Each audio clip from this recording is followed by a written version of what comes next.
So the next numerical in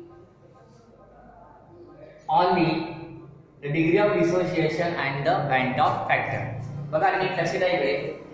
So what are the given quantities first? बघा इथे m आहे म्हणजे molarity दिलेली आहे. ही आहे 0.01 मोलर. बरोबर आहे. नंतर बघा फ्रीजिंग पॉइंट दिलेला आहे तो आपल्याला कॅल्क्युलेट करायचा आहे. या ठिकाणी फॉर्म्युला काय होतो delta TF is equal to delta TF is equal to T0F minus TF is equal to बघा नाही लक्ष द्या हा इनिशियल ला आहे म्हणजे हा 0 असेल म्हणजे डिग्री सेल्सियस जरी असला तरी आपल्याला या ठिकाणी डिफरन्स असल्यामुळे केल्विन घ्यायचा असतो 0 मायनस ऑफ 0.021 ओके म्हणजे हा काय 0 plus 0.021 okay is equal to 0.021 degree Celsius. पण आपण याला कसं कंपेअर करतो याला आपण घेतो 0.021 केल्विन.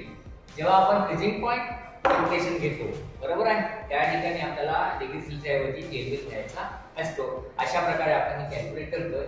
नंतर बघा kf should be given as 1.86 kelvin kg molar inverse.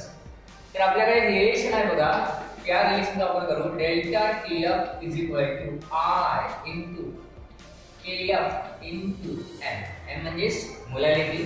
Therefore बघा डेल्टा TF ची व्हॅल्यू आपल्याला माहित आहे ही आहे.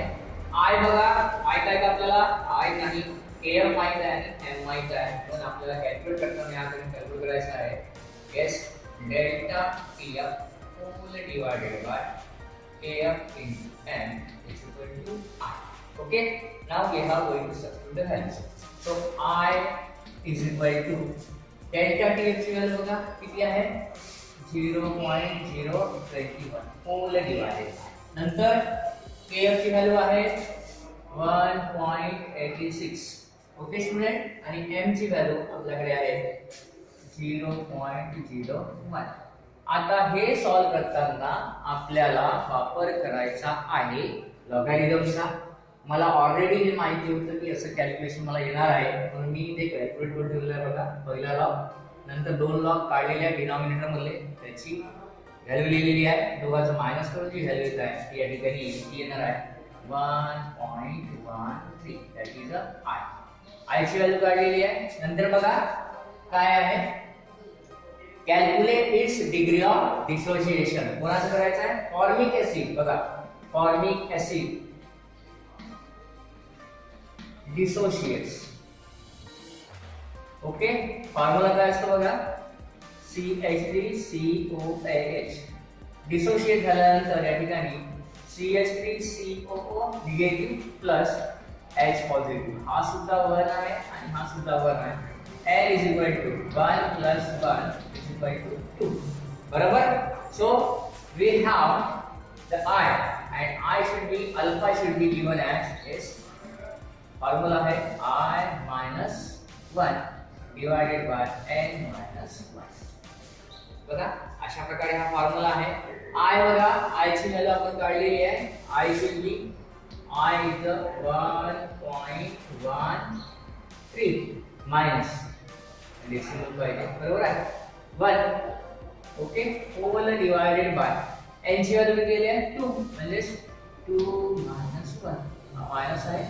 Therefore, alpha is equal to बघा काय होईल 1 minus 1.3 म्हणजे 0.13 okay whole divided by 1. Therefore, alpha is equal to 0.13. समजा पर्सेंटेज अल्फा काढायचा असेल काय होईल alpha is equal to 0.13 into 100 बरोबर.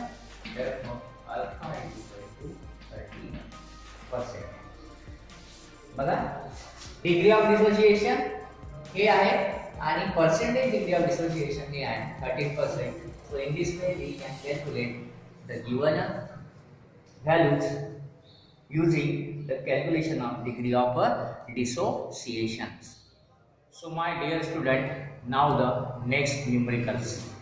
Okay, so 3.4 gram of CaCl2 solution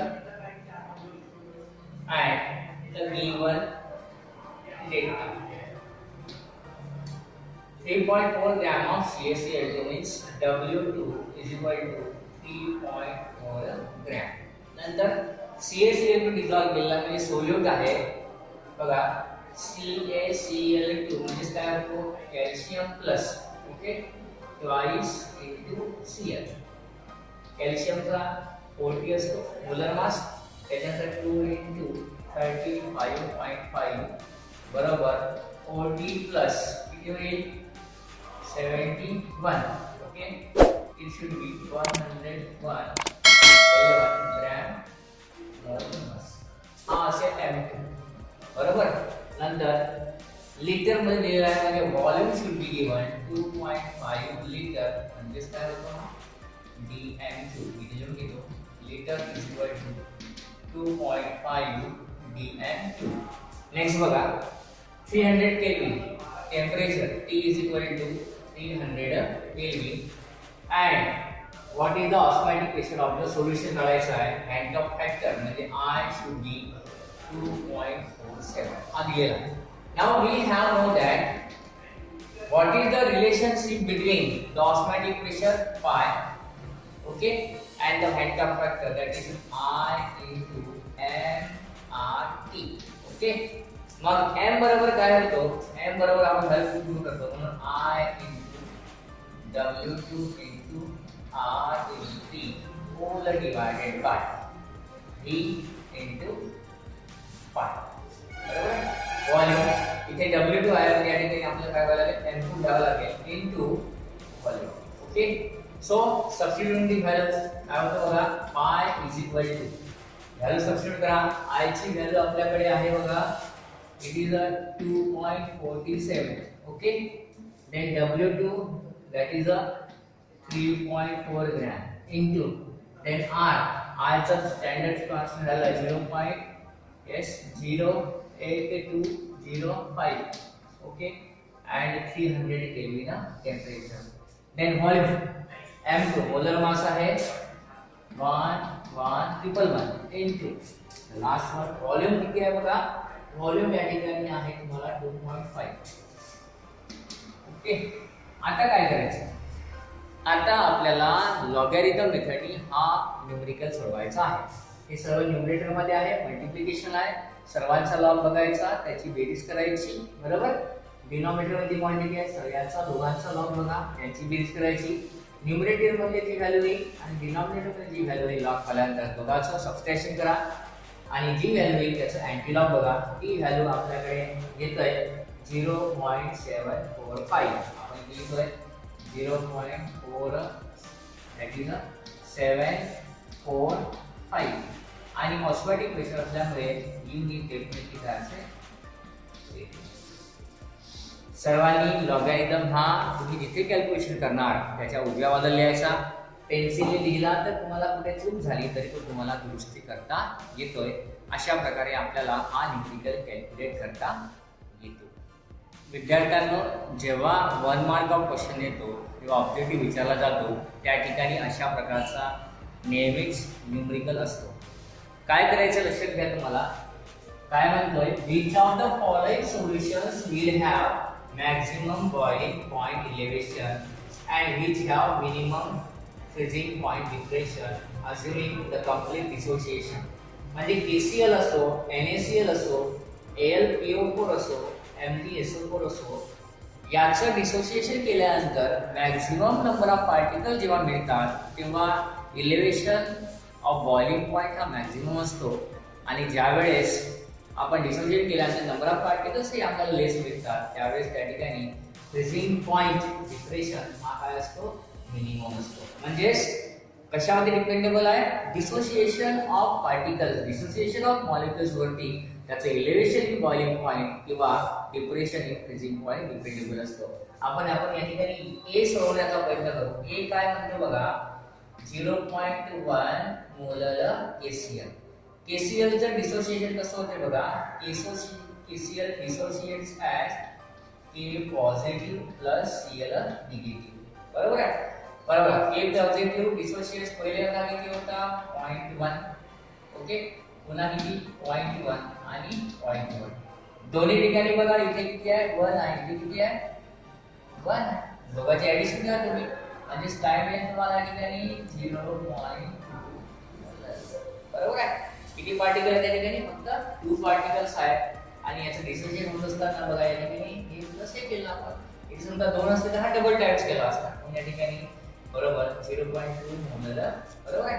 नंतर डी बघा डी मध्ये काय घेतो आपण येस 0.05 मोलर NaCl NaCl चं डिसोसिएशन कशा प्रकारे की बघा एरो इथे तुम्हाला मिळेल Na+Cl दोघांना एकाच इलेक्ट्रॉनची गरज आहे निगेटिव्ह बघा NaCl किती आहे 0.05 इथे सुद्धा 0.05 नंतर 0.05 दोघांचे ऍडिशन करा इथे कोएफिशिएंट 1 आहे इथे कोएफिशिएंट 1 आहे जेवढे कोएफिशिएंट राहतील त्यांनी याला आपण मल्टिप्लाय करू म्हणजे किती बघा 0 बरोबर आहे इथे मग येईल 1 आणि नंतर येईल 0 किती 0.1 मोलर बरोबर. नंतर आपण इकडे सी घेऊ सी मध्ये कोणतं एक्झाम्पल आहे बघा येस 1 मोलर AlPO4 बघा याचं डिसोसिएशन कसं होतं AlPO4 dissociates as Al plus PO4 हा 3 पॉझिटिव्ह आणि हा राहील डेफिनेटली 3 निगेटिव्ह बघा पहिल्यांदा हा किती आहे 1m हा सुद्धा किती येईल 1 1 + 1 याला कोएफिशिएंट नाही याला कोएफिशिएंट नाही मग हा किती होईल बघा इक्वल टू 2m बरोबर. नंतर डी बघा डी मध्ये काय आहे पुन्हा 0.1 मोलर MgSO4 घेतलेला आहे MgSO4 चं डिसोसिएशन कसं होईल इथे आपण घेतोय इथे Mg प्लस SO4 Mg ची व्हॅल्यू ची 2 पॉझिटिव्ह आणि हा किती 2 निगेटिव्ह बरोबर आहे. सुरुवातीला आली काय 0.1 मग हा सुद्धा किती 0.1 दोघांचे ऍडिशन करा 1 पार्टिकल्स आहे म्हणून हा सुद्धा होईल 0.2 आता एवढे ऑब्झर्व करा याची व्हॅल्यू किती आली आहे 0.2 मोलर याची किती आहे 0.1 याची किती आहे 2 मोलर आणि याची किती आहे 0.2 मोलर. सर्वात जास्त डिसोसिएशन नंबर ऑफ पार्टिकल्स मध्ये तुम्हाला किती दिसत आहे म्हणून आपण लिहितोय S4 that is AlPO4 has yes maximum boiling point yes 11 का बरं कारण आपण दोघांचं याचं डिसोसिएशन केल्यानंतर जी व्हॅल्यू आपल्याला मिळत आहे ती कशी आहे एवढ्यापेक्षा जास्त आहे म्हणून आपण म्हणतो आहे.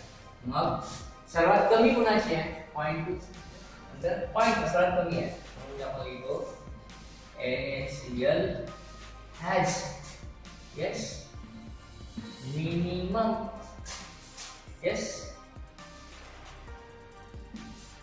freezing point डिप्रेशन का बरं याची व्हॅल्यू किती आली आहे बघा याची व्हॅल्यू आहे 0.1 आणि हे आपण कोण दाखवतोय हे आहे तर तुम्हाला हाच आन्सर सांगायचा आहे.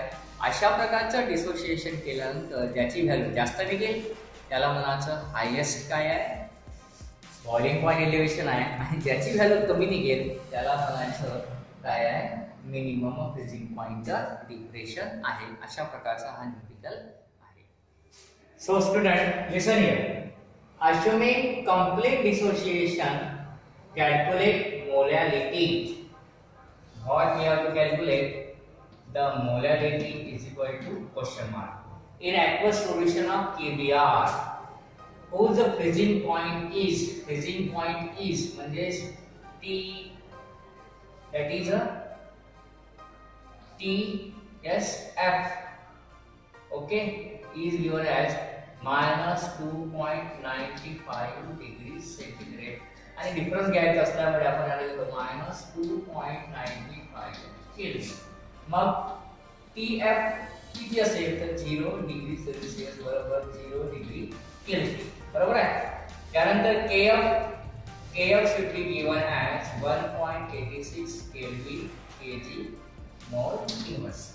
So what we have to calculate first one? So we have to calculate, here is a what is delta Tf, and it is given by Tf0 minus Tf is equal to Tf0 किती है 0 degree kelvin minus of minus 2.95. Okay, it should be 2.95 kelvin. बरोबर, पहिली गोष्ट निघाली. नंतर पुन्हा solution आहे KBr चा. Here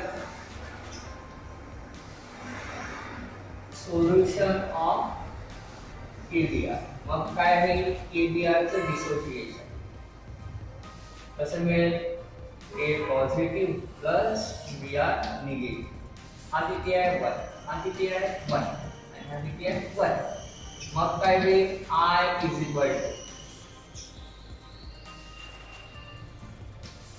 number of particles after dissociation, बरोबर आहे, divided by पहिल्यांदा dissolved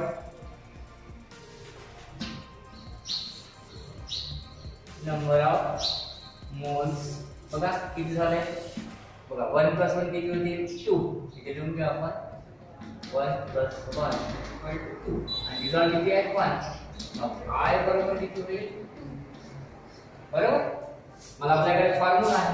काय फॉर्म्युला आहे बघा. फॉर्म्युला कशासाठी घेतो आपण सॉल्व करण्यासाठी. बघ काय सॉल्व करायचं आहे डेल्टा Tf फॉर्म्युला आहे I into पुन्हा रिलेशन आहे बघा डिसोसिएशन कॅल्क्युलेट फ्रीजिंग पॉइंट दिलेला आहे म्हणजे काय येईल प्रॅक्टिकली Km into काय m for molarity. What we have to calculate? We have to calculate molarity. मग काय मिळेल delta Tf whole divided by R into Km is equal to molarity. बरोबर. Therefore molarity is equal to delta Tf ची value बघा. delta Tf should be 295 whole divided by I किती काढणार आपण 2 into 1.86 म्हणजे 2.95 whole divided by it should be that is a calculation बघा 3.72. Okay. Now याचा log बघायचा, याचा लॉग बघायचा, दोघांचा सबस्ट्रॅक्शन करायचं. जो लॉग पाहिला तर आन्सर येईल. त्याचा अँटीलॉग बघा अशा प्रकारे मी इकडे उजव्या साईडला काढून ठेवलेला आहे आणि आन्सर येतो याचा. therefore m is equal to 0.793. Molarity आहे. मोलॅरिटीचा युनिट काय होतो मोल्स पर केजी. बरोबर. हे तुम्हाला या ठिकाणी सुद्धा सॉल्व करता येईल बघा. कसं डेल्टा Tf केल्विन मध्ये मोजतो. I युनिट नाही आहे मग काय वाचलं केल्विन केजी मोल inverse. Kelvin kelvin cancel out. वरती जाईल तर मोल इन्व्हर्स काय होईल मोल आणि केजीचं काय होईल केजी इन्व्हर्स. म्हणून मोल्स पर केजी. अशा प्रकारे आपण ह्या चॅप्टरचे न्यूमेरिकल सर्व घेतलेले आहेत आणि आज या ठिकाणी हा न्यूमेरिकल संपलेला आहे. आपण आता त्यानंतर नेक्स्ट